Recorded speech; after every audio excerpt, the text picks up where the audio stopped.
воспаление аппендицита в 42 году. А потом уже, значит, пришло вот свидетельское КГБ, что его расстреляли в 1937 году, 1 октября в городе Орше. Место захоронения неизвестно. Ну, вот так. У меня дома хранится 2 свидетельства о смерти деда. Гиль Иван Кузьмич. И 3 его брата были осуждены в то же самое время. Их отправили на север куда-то. Никифор и Иосиф. И тоже пропали, и не так. Ну и вот 1 октября каждый раз я прихожу сюда, зажигаю свечку. Вот говоришь, дед, а ему было 42 года. А мне было уже 60 теперь. Так кто он мне? Так люди погибали, можно сказать. Ни за что. Как вы зовут? Лариса Марковна Орешина. А деда звали Гиль Иван Кузьмич. Его братья Иосиф и Ничипа. А во втором свидетельстве что написано? Расстрелян в 1937 году, 1 октября. Вот 2 свидетельства есть у меня. Да. Нет, а по какой статье ничего? Статья есть. 58-я. Да. А в этом году, в начале февраля, там ездили в Витебск КГБ, знакомились с делом. Ну, правда, дело это было, ну, тут смотрим, тут не смотрим. Вот это вас касается, вот это не касается. Ну, что будет Как требовать? не прочитали, кто его допытывал, Ну, кто это ему самое, наганом зубы выбивал, кое-где говорили, кто кто давал писал какие донос. доносы, да. И потом, значит, сказали как, что прошло какое-то время, и тут же люди поотказались от этого, что им, значит, не давали читать, что там написано, они подписывали, не глядя. И фамилии говорила она вот тех людей, есть у меня записано, но факт тот, что человека не вернешь. А что в этой справе было? Какие Копировать документы вам материалы. показали? Копировать материалы, вот они мне дали копии вот этих анкеты.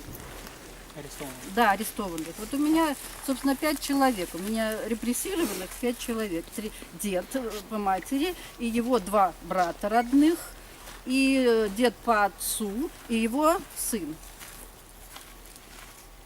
Ну. И все тут подворшие были? Нет, Расклад? одного расстреляли тут, 2 вот на север Беломорканал строили, один был в Колыме, ну а как-то Темлах был еще такой, дед по отцу был в Темлаге.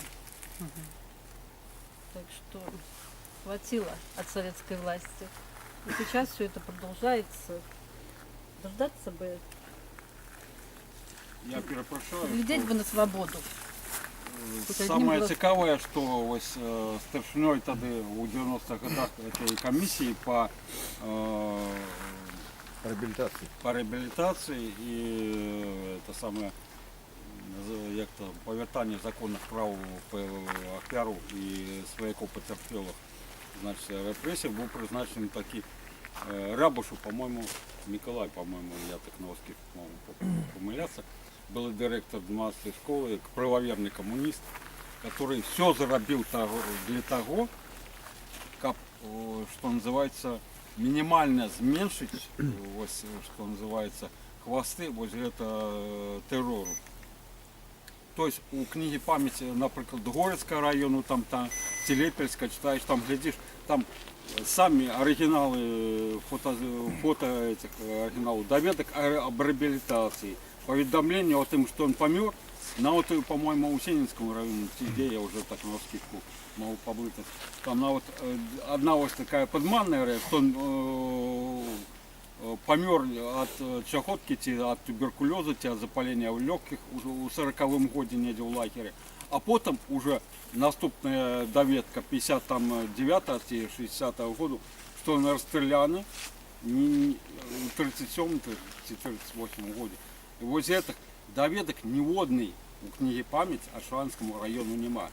Больше того, этот человек на презентации у библиотеки Пушкина в городе Орш